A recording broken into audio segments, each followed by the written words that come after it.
Well, hello and welcome to another LinkedIn Live Q&A where I'm delighted to be joined by Thea Scott, who is the founder and managing director of Footprints Consulting.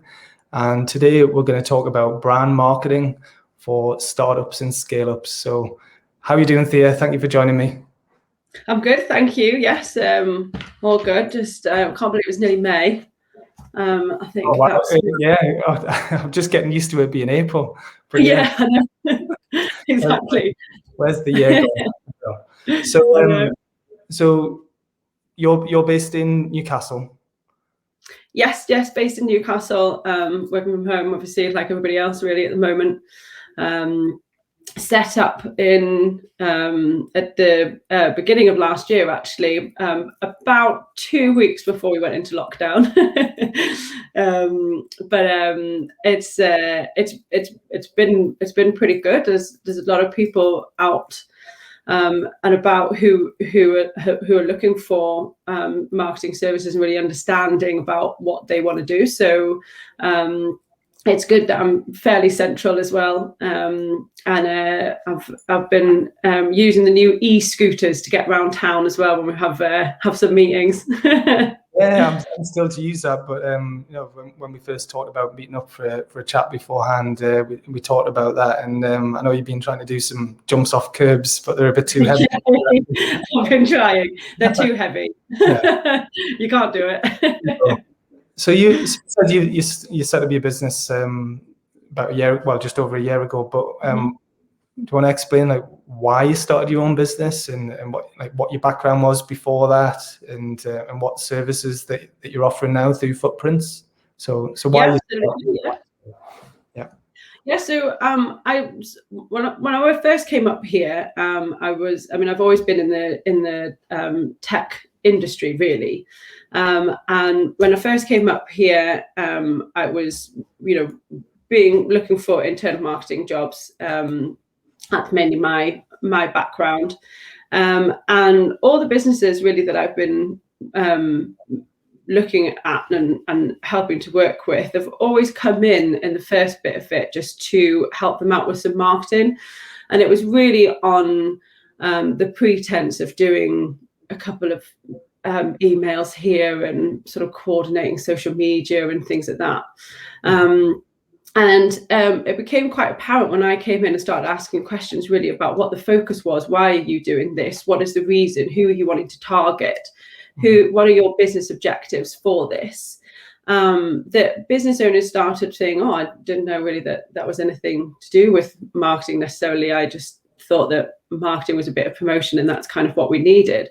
Yeah. So started getting into the sort of nitty gritty of that. And really it became quite apparent that was the same across a plethora of businesses, across any stage really of businesses that hadn't necessarily done a lot of marketing before. They'd either just tried to do a bit of dabbling themselves, or they'd got a marketing agency in or a freelancer or something to go in, and just done a little bit here and there. But it was because they'd sort of heard or identified the fact that they needed to do a bit of marketing but weren't really sure where that was.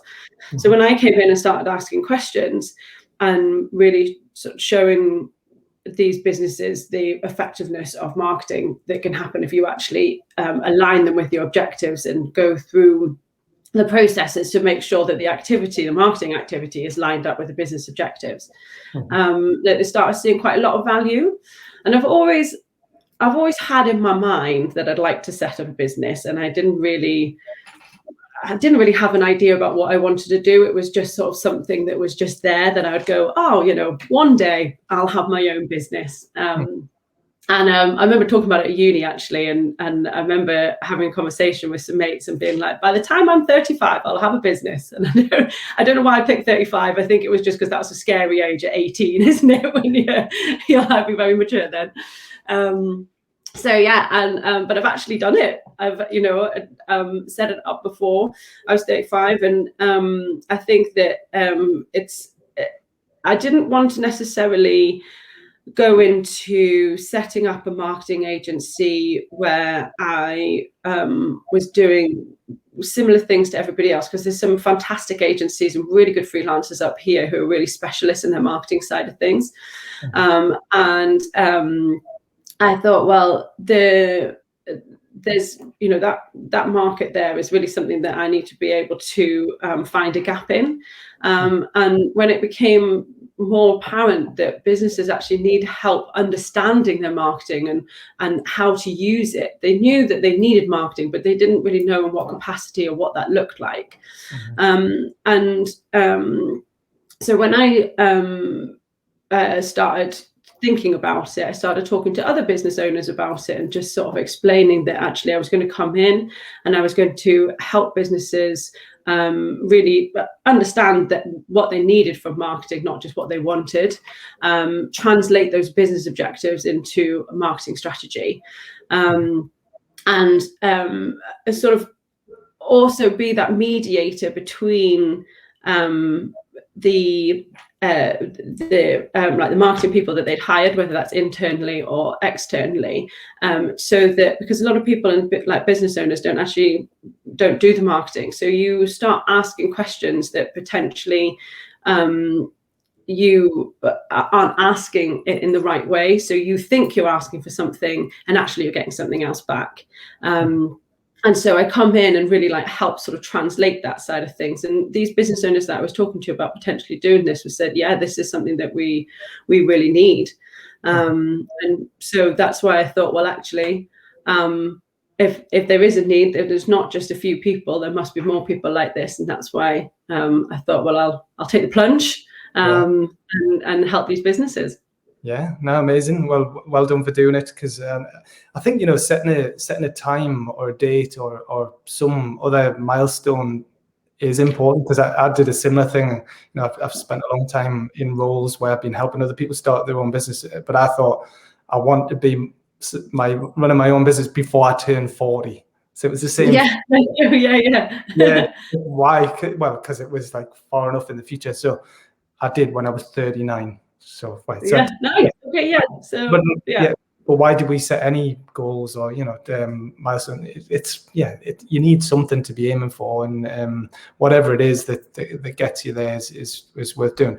But also, it took me a long time to figure out.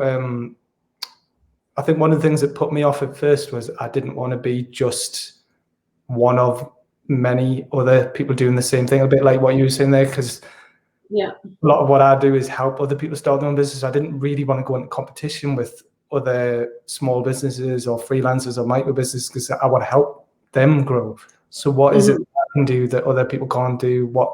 How do I leverage my network and my expertise and create a platform for others, which is why I created the Startup Week event, because that's something I can do that other people can't do in a way. If that fits better with who I am, because I'm creating a platform for lots of people to benefit from, but I obviously benefit from as well in doing that. But it did take me a little while to figure out, because for the first 6 months I was doing consultancy on a retainer basis and figuring out what I wanted to do that people were willing to pay me for, and what people pay me for that I wanted to do as well. But it took a little while of figuring that out. But I think having spoken to you beforehand and learn more about what you're doing, I think there is a real need for what you're doing, you know, because they say there's lots of people who just do marketing, but they don't know why they're doing it. They're just busy putting stuff out with no real thought into it, or they'll give it to someone junior because it's easy to put stuff on social media. Well, it is. It's easy to do anything really, but like to do it well or to do it in a way that, like, say, aligns with the objectives of the business and fits with the brand strategy, which we can talk about in a bit. So they'll either give it to someone junior, or they'll just do it themselves and not really know why they're doing it. Or if they do bring in an agency, I think it's hard as well, because the agency doesn't really understand necessarily the business, how it works, and they're just doing what they're being told to do by the business owner or the manager or whoever holds the budget. And if they don't fully understand no one's really benefiting from it. No, absolutely. And I think that's it's something that, you know, I always say that sort of, like, ironically, marketing has an image problem. And, you know, I think we as a sector, what we try and do, because everybody is bombarded with marketing and advertising and everything all the time. So everyone thinks that they have an understanding of it because we receive adverts. You know, we see them on TV, we see them on our phones, we see them on like our desktops, we see them, you know, like everywhere. So we have a look at that way and think, oh, you know, that's clever, or I don't like that. And we think about it quite personally. And I think what happens with that as well is that then we as a sector start trying to use buzzwords that are that sort of make it sound more impressive. And sometimes an answer just needs to be very simple. And I think that, you know, it's part of that side of things where we want to, I think you were talking about it before, about sort of, you know, how you do pricing and how you project yourself. And everyone obviously wants to sound like good and better. But I think sometimes what happens is that these words, their meaning starts to roll into one. And so what happens is that when people want to use marketing or for their business or hire people to do it, that everybody looks quite similar. And so you're using the same sort of words. And how is somebody who doesn't know anything really about marketing meant to decipher between them? And I think that what happens then is that business owners will have a look at it, and they'll either get somebody in, like you say, you know, more junior for whatever reasons, either because they think it's easy or because they don't necessarily have the money at the time, or they'll get an agency in. And I think what business owners don't realize is that it's more of a delivery service. So you are asking people to do something, and they will give it back, and they'll do a really good job of it, and they will absolutely provide you with what you've asked for. But what they rely on is direction from you. And I think a lot of business owners at the beginning don't realize actually how much time you need to explain to somebody about what happens in the business. And I found when I've been working in businesses, when I was internally as well, is that I would get a lot of secondhand information. People would provide me, so the leaders in the business would provide me with information that they thought I needed to hear, that they thought was relevant to marketing, because they separated a lot of the departments, and actually marketing goes across. Whereas if I'd been in these meetings with people, I would have been able to pick up different parts of a conversation and say, actually, that's really important, let's run with that. But because business owners they're not marketers, of course, they've, you know, got skills totally elsewhere, and even if they do have an understanding, they're not focusing on it. And you know, that's what you want to do when you get somebody in. And I think that there's a sort of disconnect there. A lot of the businesses that I work with now, actually, when we get a marketing person in whatever format that is, I also spend a lot of time with the MD, the founders of the business, helping them to manage that process as well. So they understand what they're asking for. They understand what measurements they need to come out of it, rather than, oh, you know, we did this one Google advertising campaign, we got 3 clicks. What's gone wrong with it? It's been 2 days, you know, and it's just managing those expectations and understanding really what we talked about there about what you're asking for. And I think that, you know, we say, oh, we want more customers, but not necessarily, you know, where or who or what or what type, you know, what is the quality of those people? Because, you know, going back to that Google advertising example, you could have a really good campaign that's bringing in all these leads, but are they the right people? Are they converting? What's happening at your bottom line? What's happening with your sales team? And I think that that's where, you know, we need to look at, and I think it's happening actually across businesses now. We're starting to see, rather than that sort of traditional work where you have your development team, then you have your HR team, and you have your marketing team, and you have your sales team, and you have your commercial team, and they're all very much just little departments. And then you have, you know, the people at the top who look down on it. Actually, now those departments in business need to sort of merge together. to start working together, because we're all working ultimately for the same goal. You know, that's what we're there really to bring in money. That's, you know, what a business is for us. You know, either, you know, just to pay your mortgage or to have a really nice life, or whatever it is in between, paying people's salaries and things like that. And, you know, I think that bringing those people across departments to really work together starts getting a good understanding as well about what other people are doing and how it affects the business across the whole commercial unit. Yeah, love that. Yeah, totally. I mean, business is pretty simple, really. It's just about sales and happy customers.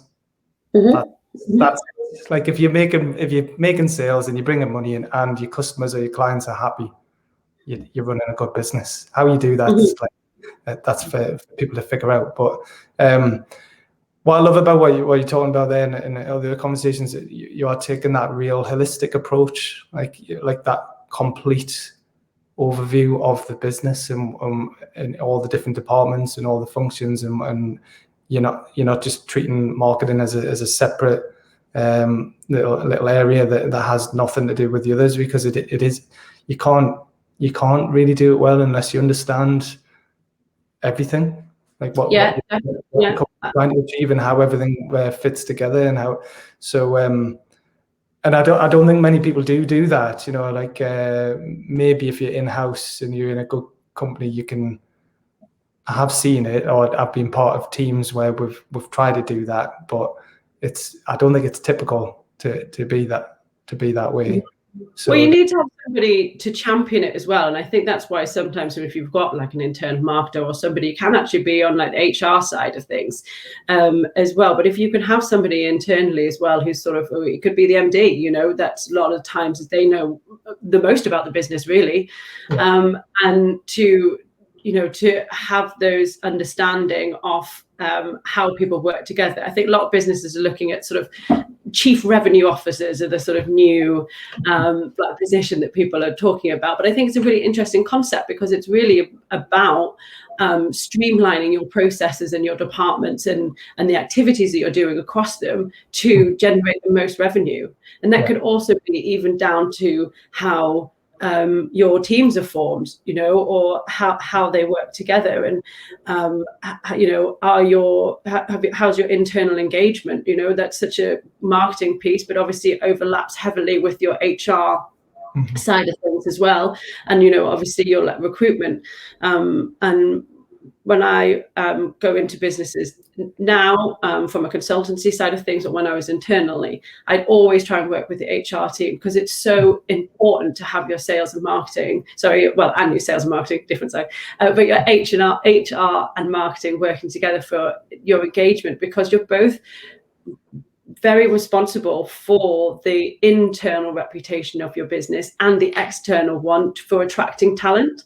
And I think, you know, we're very small region up here, really. We're packed full of talent. We're really building that tech community. You know, it's such an exciting time to be part of this region. And, you know, obviously as the Treasury is coming up and there's investment across all the different regions of the Northeast now, it's more important than ever. And I think, we've seen as well with the pandemic is that actually people working from home, some people might feel isolated, some people might be loving it, and it's really about trying to sort of tap into your staff and keeping them happy, because we talked before there about business is very simple.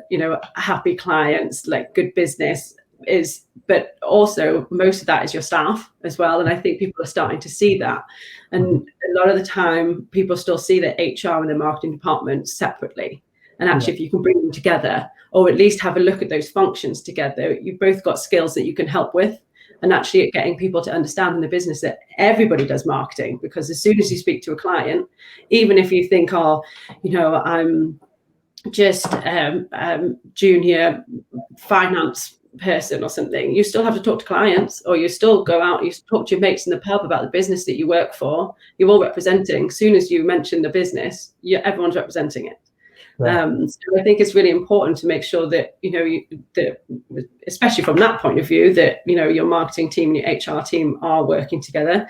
And then obviously from like revenue side of things as well, your sales and marketing are working together. But whatever your product is, specifically in like the tech industry, a lot of the time, we talked about this actually previously, about how you have to translate quite a lot of technical speak into a bit more layman or business speak so that people understand it as well. And that's quite a skill to have, but you need to be able to be talking to your technical team and translating that as well with your marketing team, to create that holistic view. Everybody needs to work together with it.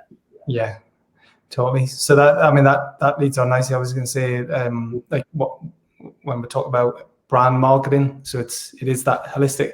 There's marketing of the products or services outward to the potential customers and clients. That's one side of marketing. But then the brand marketing, how the business comes across in everything it does, like every touch point that someone has. So it's not just email marketing, website, social media, how people answer the phone, what people are like if you meet them in person, events. It's the whole thing. And then, like you say, the internal piece as well of making sure that everyone internally understands what you're doing and why you're doing it, and how it all fits together. Because the team are the biggest advocates and ambassadors for the organization. Like you say, talking to your friends or your family when you're out and about, when you're attending events, if you're wearing branded hoodies or t-shirts or whatever, it all can benefit in a very small but effective way if it's all done deliberately and on purpose. Yeah, so I think that the brand side of things is really interesting. That side of it, for me, I get very enthusiastic about. But it's because I think that when we think of brand in general, we think of the visuals of a brand. So, your logo, your colors, the font, even, and just sort of in general, when we say how you present yourself, in general, we sort of think about the visuals and the imagery that we're using. But actually, your brand is so much more than that. And it's not just about how you present yourself to people. It's about how it's perceived by people as well, because it's a little bit like, you send a text and you don't have the tone of it. So, you might send a jokey text and your friend texts back and it's like, why did you say that? And you think, oh, because you don't have a tone. You didn't intend it to be that way, but it was received in a certain way. And that's so important about your brand and the authenticity of it as well, about being true to yourself. Because if you are saying one thing and doing another thing, your brand is actually all off, even if you look fantastic.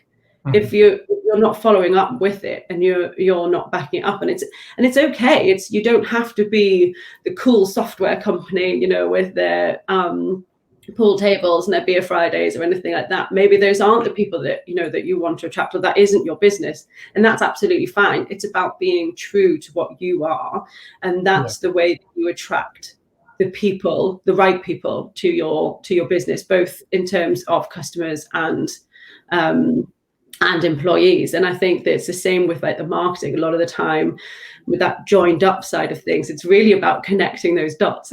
That's like the main thing. I go into a lot of businesses, working with a lot of my clients, and they all do these tiny little bits of marketing, but they're not related to each other. Or the social media, for instance, a lot of the time I go in and everybody's using all the social media channels they can find, and they're just repetitions of each other.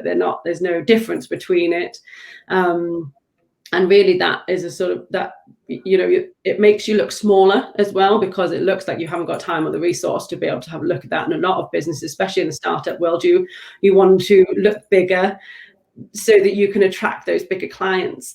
And by doing those sort of things and not connecting up, it very much actually has the reverse effect on the business. So it's, with that social media example, actually, you have to look at that and be like, why are we doing this? What is it that we are trying to achieve? Are our audience actually on Instagram, or is it just because I like using it and I know how it looks? or I know how to use it. But if your audience isn't there, it's the same with LinkedIn. Maybe you don't need to be on LinkedIn. You might, but it's really just about, okay, and what do those people on LinkedIn want to see? Do they want to see all the fun things, or what do they want to see all the serious side of things? What are your key messages to these people, and how are they going to perceive it? And that's really how you start building your brand, about thinking about the audience, but not just how you want to target them, but how they receive information as well. And that's really important for building an authentic brand. Yeah, no, I love that. Because we've probably all seen examples where you think a company or a business or an organization is a certain thing, and then they do something really like off kilter.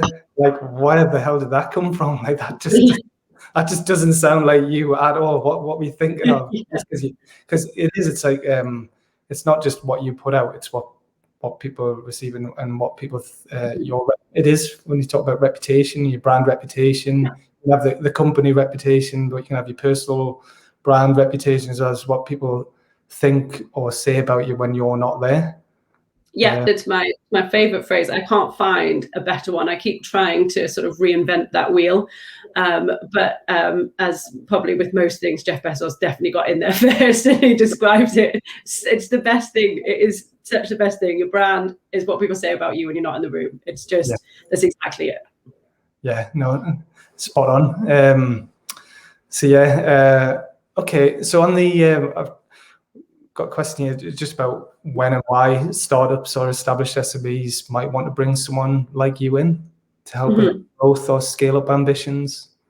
Yeah. It sort of depends on what stage, obviously, they are at in their business life cycle.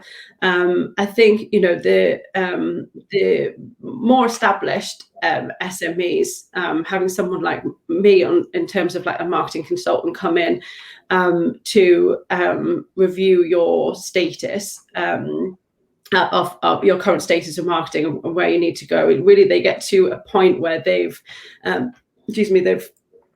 got to about sort of 50 plus staff. They've have a couple of great clients they've brought in. They've got there by creating really good product, and they reach a sort of hurdle in the business where they can't grow further, or they've identified that they need marketing to get over that hurdle, but they don't really know how to do that, and in what capacity and what that looks like. And this is where I come in and really help set up a marketing function, and what they need for it. So it's not just a sort of scrabble around, right, we'll try this and we'll do this, or they might have had issues with agencies and things like that before, where because that expectations of what they're being asked for hasn't been there, they don't really know what marketing that they've done, or if they've done a little bit, whether it's worked or not. And really, I come in and help them to focus, to bring that in. So a couple of my clients that I work with now, I'm setting up those marketing departments for them, or marketing functions with them. I help them with the recruitment of the marketing person to come in, what level, because sometimes some people need a marketing director, some people need a marketing manager, some people need a marketing exec. And particularly with marketing managers, again, sort of coming down to those buzzwords and sort of marketing having a slight image issue, is that you can be a marketing manager with 2 years experience straight out of uni, obviously at the very beginning, or you can be a marketing manager with 15 years experience, 20 years experience, obviously at the sort of higher side.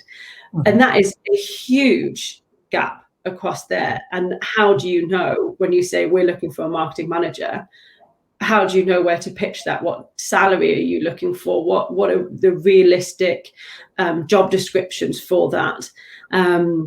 What do you need? When I worked for Bede, and we were looking for a marketing manager, a marketing exec, one of the things that I was looking for is that we needed somebody who was B2B focused, because B2B marketing is very different to B2C marketing. And this is the sort of things that I can help businesses with, because they might not realize that. Bede's gambling platform And I was thinking that probably people who would be applying would be looking at it being like, oh, that's really fun industry. You know, they'll be thinking Paddy Power advertising where they can do all these fun things. And actually, that is absolutely not what we were doing. We were talking to the other operators of these businesses where we would have to talk about the security and the power of our platform. It's very technical and it's very safe, secure. These are the things. It's very, very unsexy. So I needed to make sure that we were getting the right person in, and that's, I can help with those side of things. Yeah. From a smaller side of stuff, some smaller side of those businesses who are starting up, really sometimes you know that you need marketing, but you're not really sure what capacity. Potentially you might not want to commit just yet, or maybe you're having a look at it and you don't really know who to hire. You don't know what to ask for of a marketing agency, for instance, or a freelancer. You know, you're not really sure. You've got you know that you need to do something, but you're not really sure what. I've worked with one of my clients who, he had a very specific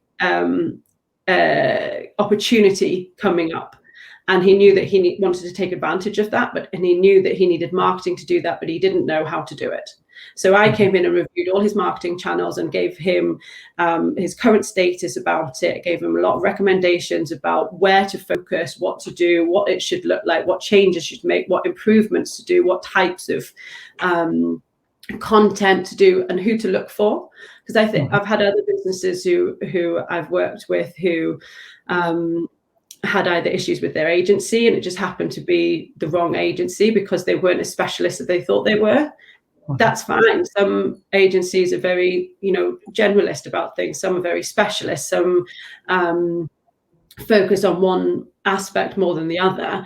But if you're an owner of a business, you don't know that. And obviously everyone wants to win your business. So they're not going to say, oh, we don't do that. You know, everybody always just goes, yes, and then we'll find out after.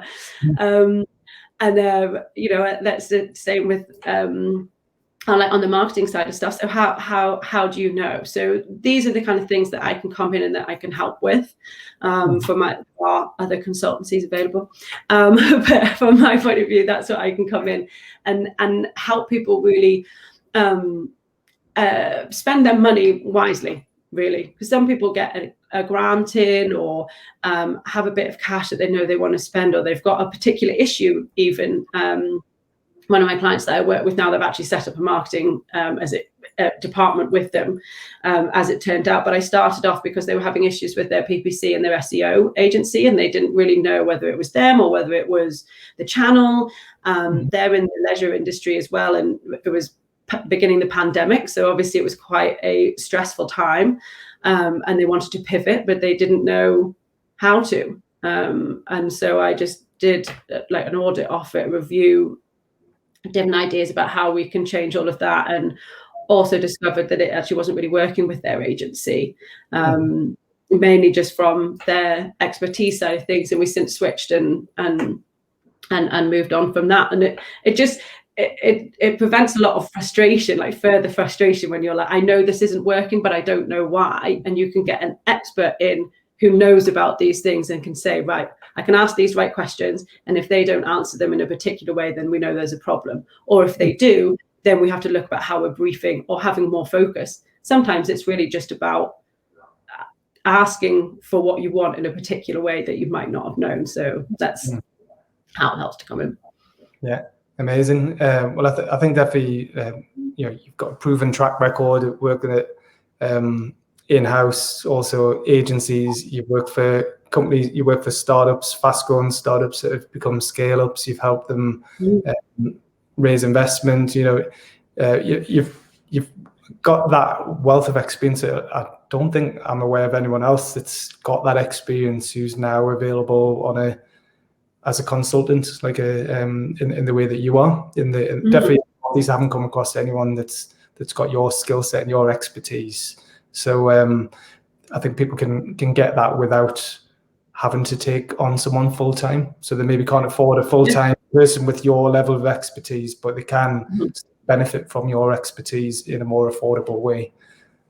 Absolutely. And also I think sometimes, it's not even necessarily about the money side of things and being able to afford it, but actually sometimes they don't need it. A lot of particularly software companies, but I think that when you're in that startup scale up mode, and even when you get into more established SMEs, we run quite a lean type of businesses, I think, especially up here, that I've seen, where you only get people in when you need to. It's an expensive thing as well, hiring people, and not just obviously from like the headcount, but if it doesn't work out and those kind of things, or indeed if you only need them for a certain amount of time. And I think that having a consultant come in means that you need to have them for a certain period of time where you can get help. And I think part of what I do as well, that I'm really trying to do, is also empower business owners to really understand about the marketing, so that, it's probably a bad business model on my behalf, but basically so they don't need me anymore. So, so they come in and they can really, they understand it, and they know what they can ask for, and they can grow their business in the best way because they know their business in the best way. And really, I just help guide them, give them the structure and the process. And sometimes it's with their marketing team or their marketing person. When you're an internal marketer, it's like herding cats. You have 1,000,001 things to do all the time, and you don't necessarily always have the time to dedicate to having a look at processes that would make your time more efficient, because something in the market will change, or suddenly there's a new idea, or something else has happened, and you have to change and adapt really, really quickly. And I can help put those processes in place, put in those things where we've got a budget and where that's being spent, how to benchmark your current tools and what we're measuring. If we're putting out a big announcement, putting together press Q&As, or you're making a big announcement to staff, we can do staff Q&As as well, just to cover those sort of things that people might not necessarily have had a look at, because they just think, oh, well, we'll just do this and then we'll deal with it after. But because I can come in and I can say, listen, this is what's going to happen, without them sort of thinking, all right, well, they get to a certain stage and you help grow. And I think that a lot of businesses as well, especially in this part, in like the tech scale up side of things, is that most people want to be sold eventually or get further investment. And I think that with like marketing as well, a lot of the time, that means that if you do a really good job, then you're out of a job at the end of it, because they normally have a marketing department on these other companies and things. And I think it just gives business owners, from a consultancy point of view, that sort of peace of mind, where they can have this knowledge and that expertise, and then they can learn about it as well. They can get the most out of their teams without having to sort of worry about where that's going to go after. So it is headcount as well, but I think also it's part of when you have that need.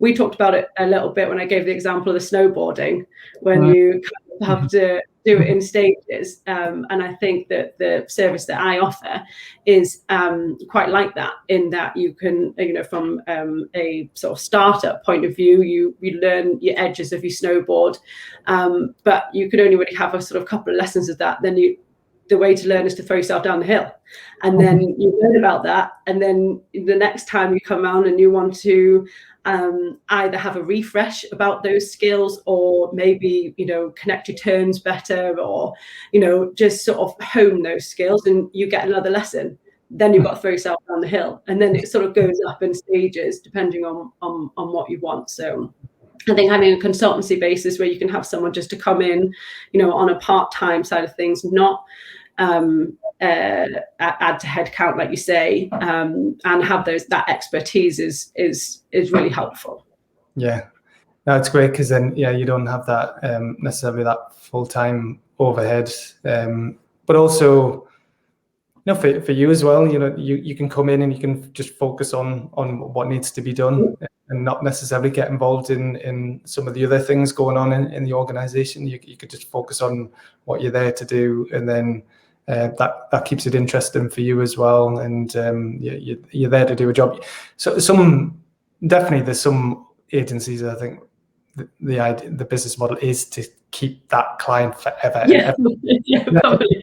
Probably a better one. Just give them just enough to keep them happy, but not never quite give them what they need, so that only you paid us a little bit more, then we'd be able to give you what there is that. But I like it more what you're doing, and where that's not the idea. Isn't to be there forever. It's to go in for a defined period of time to achieve something, and yes, you maybe review it then to keep going or not, and that's fine. But it's not that never ending. Oh, we're stuck together now, and we can never get out.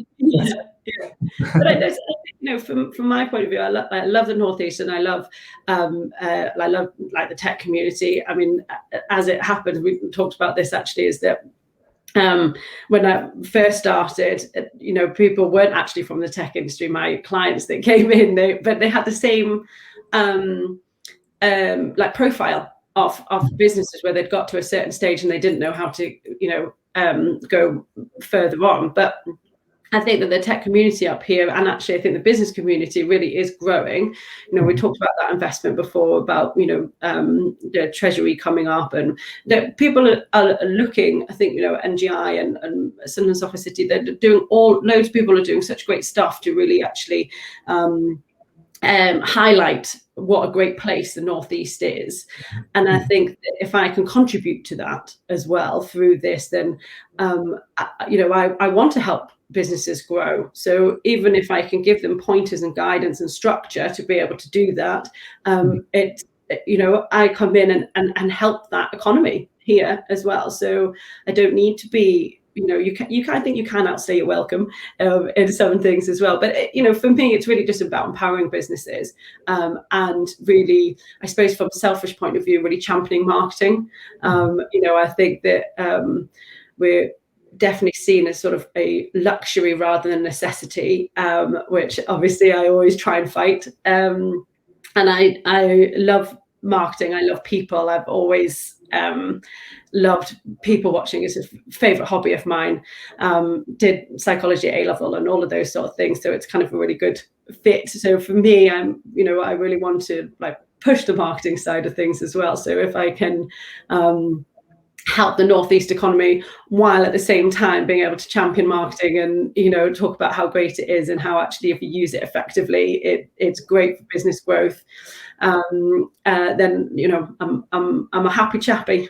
Yeah, I definitely think there's a massive role for you to play in that effort to grow the tech and digital community in the Northeast, because there are lots of people, organizations who've been working on this for years, and yet but it does seem like it's finally all coming together.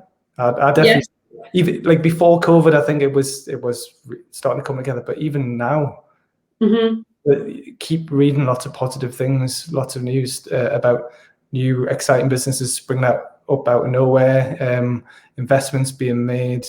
The reputation, definitely, when I'm speaking to investors or certain organisations in London and other parts of the country, they're looking to the Northeast and Tees Valley. So Northeast and Tees Valley to me is all East, but they're looking and they're excited. They're like, "What's going on up there? We need to be up there. Like lots is happening." And you've got political momentum as well. You've got politicians and money being put into the region. That all helps. But all of that. But it needs people with real, genuine expertise and experience to help take them to the next level, which I do think you've got. So definitely, I think anyone who's in that growth phase needs to be speaking to you about that. Yeah, I had before during the pandemic, before Christmas, I did a series of guest interview blogs where I talked to various businesses around it was actually just around the Northeast, rather than the wider UK, just talking really, obviously, to start off with, about how they were dealing with the pandemic and the challenges and things like that they were doing. And originally, I'd sort of done it as more of like a way to spruce up my blog, so it wasn't just sort of my thoughts and things coming out, but and actually people could actually could actually look at these businesses. But it's actually fascinating about doing this exercise of talking to loads of businesses about what they were doing and part of that was I spoke to a couple of investment companies, and because I work with them, not just helping on their portfolio, but also when they're talking to businesses about investment. A lot of businesses obviously put in marketing plan as part of their investment pack to obviously hopefully win their investment. And either on investors' side, they don't always know what the marketing plan really means, and sometimes businesses don't really know how to put together a marketing plan for these investment packs. So, and I help with that. It's mainly about money. They just want to see money, by the way. If you want to, make sure your finances and your ROI are in there. But yeah, so I help with them. But it was really interesting talking to them because they were talking about, one, how the pandemic really could help the regions and take away the focus from London and the sort of southeast, because people were now working remotely and it was becoming the sort of norm, and people could see that they could actually work remotely, and their businesses could thrive through it, which would maybe start having a look at the wider regions as well, and also about the businesses that were popping up out of it, because sadly, obviously, there was a lot of redundancies as well, or people on furlough not being able to do things, and people reviewing what they were doing, reflecting on what they had in their lives, and realizing, actually, I've always had a passion to do something, and I'm going to do it, because now there's no time like the present. So even though it wasn't a great experience, it's actually born something else really positive. And it was so interesting, talking to these investment companies about those exciting opportunities that they have and that they could see coming up, working with the unis and those kind of things. So there's some real positives there, and I think like say that it feels like it's really coming together. And I hope that out of the pandemic and the setup side of it is that we'll see a little bit like in 2008 when there was loads of startups as well. We'll have another one. I think it'll be a really exciting time to be in the Northeast, definitely. Yeah, I think so. It definitely feels like in the past or in recent years, it's been more sending messages out from the region to the rest of the UK or rest of the world, telling people how great it is here. It seems like people are coming here now. It's like it's not just us telling people. It's coming back to us that people are saying, oh, the Northeast sounds really cool. There's lots going on, and that's definitely what I've noticed. And from speaking to investors and other media publications and other organisations, finally seem to be looking out. It's the repetition and consistency of messaging, Paul. That is marketing 101. But it's not a short-term thing. That's the thing. When you think it is every day over many months or years. Eventually the message will get through if you can back it up, if there is some substance to it. It's not just fluff or hype. I think maybe in the past, like some of the tech startup stuff that was going on was very led by investment. So there was a lot of money put into early stage startups, quite a bit of buzz and excitement, but then once the money ran out or the companies failed, then kind of the hype curve went down, and the hype and the buzz moved from the Northeast to Manchester or to other hubs. So I actually think it's probably in a more stable place now, because there is actually, if people have been going for a bit longer now, there is a more success. It's not just a big, like, a lot of money being dropped in and then lots of excitement and lots of, like, and the infrastructure is becoming better, and that sort of investment environment that people are starting to know who they can talk to, and the services that have been built up around these startups. There's a lot of businesses as well who do, I suppose like myself and these kind of things, but other businesses as well who are starting to look at that startup SME services side of business to actually like help, and people are starting to realize, I don't have to go externally to the region. I can actually find these services here that suit my needs too. Yeah, totally. We've kind of touched on it a little bit, but just talking about how good brand marketing can help with the talent attraction and the investment angle to it. So definitely, we talked about the staff being good advocates for an organisation, but maybe having a like for the talent and for the investment. Sometimes I've seen organisations, very successful organisations, maybe they're not very well known, but their brands are really well known. I've seen that.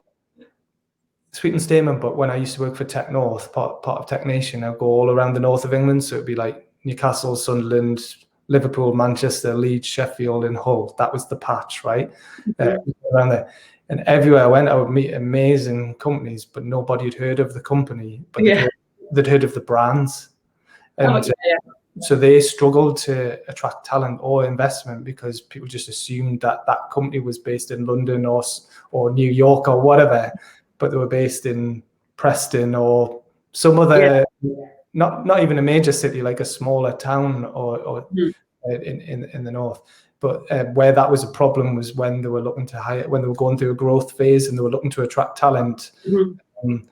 None of the students, local university students, even knew they existed, or just didn't know that they were there. So I guess what I'm trying to say is, like, don't wait until the last minute. Don't necessarily wait to suddenly do a load of marketing when you're desperate. Yeah, no, I think it's a really good point. I think that's, I mean, it does normally get born out of a need, but being able to, it takes time to build a brand and build your employer brand. That's the other side of it, really, about, who you're trying to attract, because, like, say, people don't know necessarily who you are. Just because you put an advert into a magazine, say, I mean, even if it's on the TV, you don't, that's just one thing. You hardly recognize it to start off with. It takes something like 14 times, like, interactions of people to view something before they actually even acknowledge really what it is, so having that, and that's including sort of scrolling past it or walking up the metro and, seeing something that you don't even have a look at. So if you sort of think about that on a grand scale, that's why it takes time, because you have to be consistent and you have to be visible.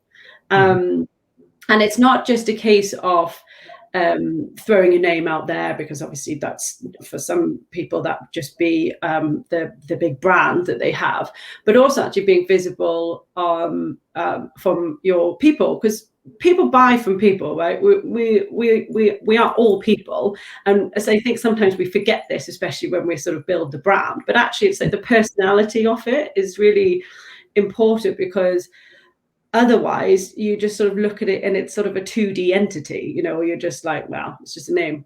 But actually it's everybody else who is in there, and everyone else is affected, and people have, their own lives and families and, friends, and they're doing all the things that everybody else is doing. And, that I think that we sometimes forget that there are humans who have built this, really. And it's important to have that human interaction. Obviously it's a little bit more difficult at these times, but I think we've found in other businesses that actually going to, recruitment events and things like that, and being visible that way and talking to people, that it's not just like, hi, we're hiring, but also like, oh, hi, this is what we do in this business. This is who we are. I think marketing agencies, I think, are actually very good at doing this sort of thing. And I think that software companies are getting there. And I think that people are hopefully taking note of this now. But, they talk about people and their interests rather than just, oh, we're all developers. But actually, we love gaming, we love coffee, we love, these kind of things, to just put a little bit of personality into it. But you have to be out there and talking to people and accessible. I think that's the right word to use, is that when you're coming to talent attraction, you need to be accessible, and that's really where your HR and your marketing department, or your marketing, and needs to really come together to make sure that that you are in the places that you need to be in, to be accessible and visible, to attract this talent. And it takes time. You can't just turn up to one event and people be like, oh, great, That's footprint consulting. You know, people are like, I don't know, there was a girl there, you know, that was fine, and then that's it. You know, that you know, you have to keep going till people are actually interested. Oh, I've seen you before. Who? What do you actually do? Oh, right, okay, that sounds interesting. Then you see them again, and you're like, oh, okay, so you did. So are you hiring now? That's how you build that up to eventually people wanting to come in and talk to you. Are you hiring? Here's my CV. Please hire me because I want to work for your company. Yeah. And you know, like you say, you can't just wait and go, fine, bang, we need some people. Hi everyone, we're hiring. Because people are like, that's fine, but I'm not interested. Yeah.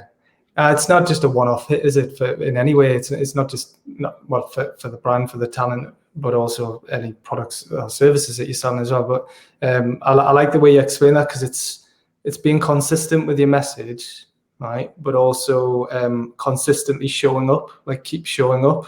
Yes. In different places. I think that's important as well. Because, like, people might not be ready to buy, or they might not be looking for a job, but if you keep showing up. Then when the time's right, then they will be up for it. Then also, I think being contributive as well. So giving back, and also a bit community focused as well.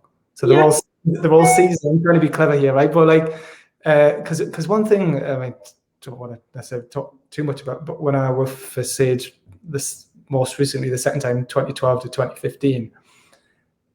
You never used to see anyone from Sage going to any community events, any community focused tech events or meetups or anything like that.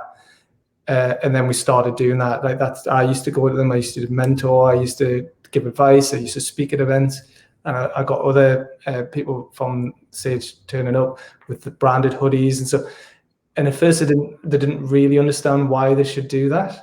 But then they realize actually this is really important, because that's our target audience, the startup community, the microbusiness community, not just locally, but nationally, sponsored events, speaking at events, being visible, giving back. And that definitely got new customers, but it also made existing staff feel good. Yeah, because they can see it and they're represented by it. I think it's really interesting that you say it definitely got new customers, because it will. And I think sometimes we separate those two things too much, but actually how you treat your staff, a little bit like how people say how you treat, you know, waiters and waitresses at restaurants, really says a lot about you. And I think that's, you know, so going back to the whole thing about people buy from people and people work with people, you know, even if you've got the best product in the world, or businesses will always, that's, you know, you go and pitch and you talk to people, and, you know, it is a personality thing, and a sort of like a matchmaking thing, really, is that sometimes I think that even if you're a small business, you can still win a really big client, because people actually prefer to talk to you because they know they're going to be able to talk to you. They know that they're going to be looked after, and that's what they want. You know, not the same for all things, but that is something that also happens. And I think that, you know, a lot of the employer branding that you put out, and you know, giving back to the community, and being visible and accessible, and talking to people, and being out there, it does actually attract customers, because they look at that and they think, oh, they're the kind of businesses that we would like to do it, because we treat our staff the same way, you know. And that is we would like a sort of mirror image about things, you know, so it reflects well. And I think that it does contribute definitely to winning customers as well. Yeah, and it definitely attracted talent as well. So by sponsoring things like co-working spaces or accelerator programs or speaking at events like that, some developers joined Sage because they saw that it was giving back and being part of it, and then they wanted to be part of it. They felt differently about the company to how they did previously. So there's lots to consider. Just wanted to lastly talk a bit. You mentioned a little bit about what you wanted to do about giving the marketing industry like maybe a better image or promote it, but some of the things that you're working with the Girls Network, and also like why you think that's important, and how you'd like to do more talks for students and young people to help raise awareness of opportunities in marketing and tech and digital. So do you want to say a little bit about that? I think it sort of comes back to that whole community give back. I mean, this is the sort of next generation of workers. And I think that I've certainly made a lot of mistakes, done a lot of learnings as I've gone on. And actually, if I can like impart that knowledge so someone can at least have that and understand it, and then be able to be empowered to do something else and make something better, then I think we can all just benefit from it, to be honest. The Girls Network I came across on LinkedIn. I think someone sort of shared about it, and I thought this was actually really interesting. I'm yet to be they do like a matchmaking session, so I'm yet to be matched with a mentee, but hopefully that will happen soon. But there's lots of people doing it, I can see, and I think it's so important because it's working with underprivileged girls, school age, and I think it's so important because I'm a big believer anyway in diversity, inclusion, equality, and I'm assuming everybody is, it should be anyway, and I think sometimes people actually we take for granted about the privilege really that we've had, and not just an obvious privilege, but sometimes we don't really understand that if we're confident enough to go and talk to somebody or just ask somebody a question, some people don't have that. They don't think that's an option for them. They don't think that is something that, that it's about connecting with people to get a foot in the door. Mm-hmm. They just think that's not for them. And that's how the Girls Network was really started, by two teachers who did an assignment with with these school kids, really. And a lot of the, particularly the girls, I think were like, oh, well, it's not for me. I mean, I'd like to do that, but I can't do that. And it wasn't necessarily that they couldn't do it. It was just that they actually didn't really know how to do it. And so I think that if we can mentor people in any shape or form and help them grow and just basically open doors for people. You're not giving people jobs necessarily, not making it necessarily like, oh, here it is, and you can just go in there and, but you're giving people a leg up. You're just saying, look, if you answer this, you're giving them the confidence to be able to have those essential soft skills. Mm-hmm. That is just talking to people, getting yourself out there, getting over, I think sometimes, your self-consciousness that we all have as well, and just saying, right, I'm just going to give it a go.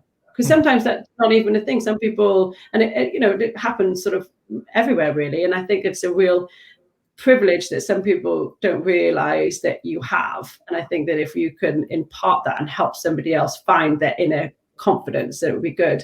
So that's really why I started with the girls side of things, with the Girls Network. And I think from a student's point of view, I think just working with the universities and the colleges and things around the place is so important anyway, because a lot of the time the institutions don't really know what's available. And I mean, I'm old now, so I don't really know what happens in like the institutions now. But certainly when I was there, we basically were told, oh, you go into a graduate job, and you have to do a graduate scheme. Or even at school, it was like, right, you have to do A-levels and you have to do uni, and then you go into a graduate job. And there was like a set line, but that's not true. You don't have to. I mean, I didn't, to be honest, but from a personal side of things, my brother actually did do it that way, and he would have benefited really from a sort of work experience apprenticeship much more, to be able to pursue what he wanted to do. And I think that sometimes it just comes from the fact that they don't really know any different. So actually, if you're going in and saying, oh, you don't have to go down that route, you can actually you can stay in Newcastle. I think that is also important. I should say the Northeast, from like Sunderland point of view as well. But if we're attracting talent here, we don't want to have that brain drain when everybody goes to London. I did that. I went to Leeds Uni and then I went straight to London. Didn't even consider staying, to be honest, in the north. And didn't expect to be back. But now I'm back. I love it. And actually there's, the Northeast has so much to offer. And I think that if we can actually shout about the opportunities and help people understand as well what that actually means and how to get into them, and find out careers that they're interested in, or putting what they've got as a passion or hobby now into actually creating a career, is, I think, so important for the economy up here, to be honest.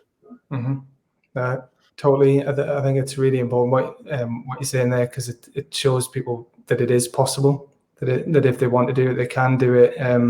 But sometimes they just need someone to say that, or give them the time or the space to listen to them and say that's not a stupid idea. I mean, even going back to years and years ago, I used to work for a youth enterprise scheme, and sometimes people would ring up with an idea for a business, because it was aimed at young people, 16 to 30, right? And sometimes people would be like, "You're the first person that's not laughed," or like, "I've like Really? The fact you're actually listening and you're not dismissing what I'm saying, that you're thinking that there is some potential here, is making me feel really good and wanting to pursue this idea a bit further." We weren't saying it's a guarantee to be a success. It was just like, yeah, like, I think there's something there, and if you want to do it, you can do it. And here's some people we can introduce you to, or here's a bit of funding, or here's some resources that you could. That's massive. Like, I'd never forget that. I think a lot of the time that's all people really need, is someone to believe in them, and then they can believe. Just a bit of encouragement and push. And I think, sometimes we say, "Oh, go and research that," but to a young person, they might not know what that means. What we all know what it means, because we'll go away and we'll talk to people, and we'll research on the internet, and we'll ask if anybody knows anybody about this, and because we know how to do that. But that's a skill that I think probably we learned over time and didn't realize. So actually, if we can give these people a head start and say, when I say do some research, this is what you should have a look at, and these are the specific points. Or if you want someone to talk to about it, let's see who we can talk to. Because most people, I think, I definitely found when I started up my business, I was a bit obviously like nervous about it, and didn't really know who a lot of that, the admin side of things, I didn't really know anything about that. But so many people are so happy to talk to you, give you advice, say, "Oh, well, why don't you try this?" Or "I do this and that's worked for me." Or, when I was floating the idea about what I was actually going to be doing with my business, I had business owners who were quite happy to talk to me and say, "I think it's a really good idea, that we could do with that here." And they took the time to listen to me, like you're saying, took the time to listen to me and understand what I was trying to do and give me some feedback for it. And I think, feedback, good or bad, is actually very useful. And I think that if we can encourage people, and I think it's so important, especially for young people, to harness their enthusiasm for life, because we're all jaded now, that we can push them in the right direction and really get them going and excited about work, because they're the ones who are going to be bringing the industry on. Yeah, well, it'll keep you motivated and inspired as well when you're doing that. Absolutely. The Girls Network. New ideas, new approaches, definitely. Yeah, and you're very eloquent. You've got lots of great insights and advice to share. So I hope anyone watching this, if they're looking for a speaker, or they know someone that's looking for a speaker, they'll ask you to do something with them. And I'm definitely going to recommend that you do things with the universities or any of my contacts there. And just get this out as far and wide as we can with relevant people. But for anyone that wants to know more about you, and you just want to say what your website is, or your social media accounts that you use.